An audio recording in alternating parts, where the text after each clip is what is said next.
Okay, tonight's reading is going to be in Numbers chapter 21. Please hit that like button, share button, subscribe button, and please stay tuned to this reading. It's take us maybe 10 minutes, if that, to get through this chapter, and give the Lord 10 minutes of your time and help share, subscribe, and share these videos. 21. The king of Arad, the Canaanite, who dwelt in the south, heard that Israel was coming on the road to Anthem. Then he fought against Israel and took some of them prisoner. So Israel made a vow to the Lord and said, if you will indeed deliver these people into my hand, then I will utterly destroy their city.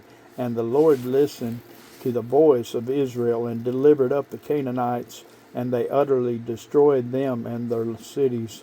So they named that place was called Hormah. Then they journeyed from Mount Hor by the way of the Red Sea to go around the land of Edom. And the soul of the people became very discouraged on the way, and the people spoke against God and against Moses. Why have you brought us up out of Egypt to die in the wilderness? For there is no food and no water, and our soul loathes this worthless bread. So the Lord sent fiery serpents among the people, and they bit the people, and many of the people of Israel died. Therefore the people came to Moses and said, we have sinned for what we have spoken against the Lord and against you. Pray to the Lord that he take away the serpents from us. So Moses prayed for the people, and then the Lord said to Moses, make a fiery serpent and set it on a pole. Take a fiery serpent and set it on a pole, and it shall be that everyone who is bitten, when he looks at it, shall live. So Moses made a bronze serpent and put it on a pole. And so it was, if a serpent had bitten anyone, when he looked at the bronze serpent, he lived. Now the children of Israel moved on and camped in Abrith. And they journeyed from Abrith and camped at Eljehabrim in the wilderness, which is east of Moab, toward the sunrise. From there they moved and camped in the valley of Zerd. From there they moved and camped on the other side of Aron, which is in the wilderness that extends from the border of the Amorites. For the Aron is the border of Moab, between Moab and the Amorites. Therefore it is said in the book of the wars of the Lord, Warab in Sephirah, the brooks of the Aron and the slope of the brooks that reach to the dwelling of Ar, and lies on the borders of Moab. From there they went to Beer, which is well where the Lord said to Moses, gather the people together, and I will give them water. Then Israel sang this song, spring up, O well, all of you sing to it. The well, the leaders sank, dug by the nation's nobles, by the lawgiver with their staves. And from the wilderness they went to Mahathan, from Mahathan to Nathaniel, from Nathaniel to Bermoth, and from Bermoth in the valley that is in the country of Moab to the top of Pisgah, which looks down on the wasteland.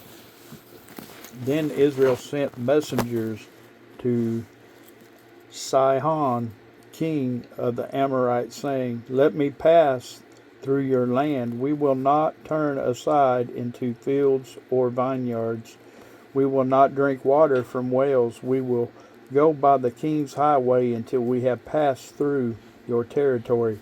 But Sihon would not allow Israel to pass through his territory. So Sihon gathered all his people together and went out against Israel in the wilderness. And he came to Jahaz and fought against Israel. Then Israel defeated him with the edge of the sword and took possessions of his land from the Aron to the Jabbok, as far as the people of Ammon, for the border of the people of Haman was fortified. So Israel took all these cities, and Israel dwelt in all the cities of the Amorites, in Heshbon, and in all its villages. For Heshbon was the city of Sihon, the king of the Amorites, who had fought against the former king of Moab, and had taken all his land from his hand, as far as the Aron. Therefore, those who speak in Proverbs say, "Come to Heshbon, let it be built. Let the city of Sharon be repaired. For fire went out from Heshbon, a flame from the city of Sharon.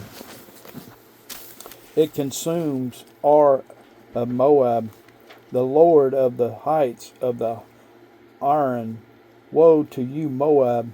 You have perished, O people of Shemash.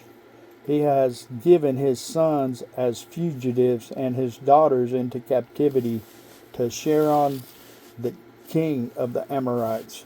But we have shot at them. Heshbon has perished as far as Dibon. Then we laid waste as far as Nephar, which reaches to Moab, Medeba. This Israel dwelt in the land of the Amorites. Then Moses sent spies out to Jazer, and they took its villages and drove out the Amorites who were there. And they turned and went up by the way of Bashan. So Og, king of Bashan, went out against them, and he and all his people to battle at Edrei. Then the Lord said to Moses, "Do not fear him, for I have delivered him into your hand with all his people and all his land, and you shall do to him as you did to Sihon, king of the Amorites, who dwelt in Heshbon." So they defeated him, his sons, and all his people, until there were no survivors left him, and they took possession of his land. Amen.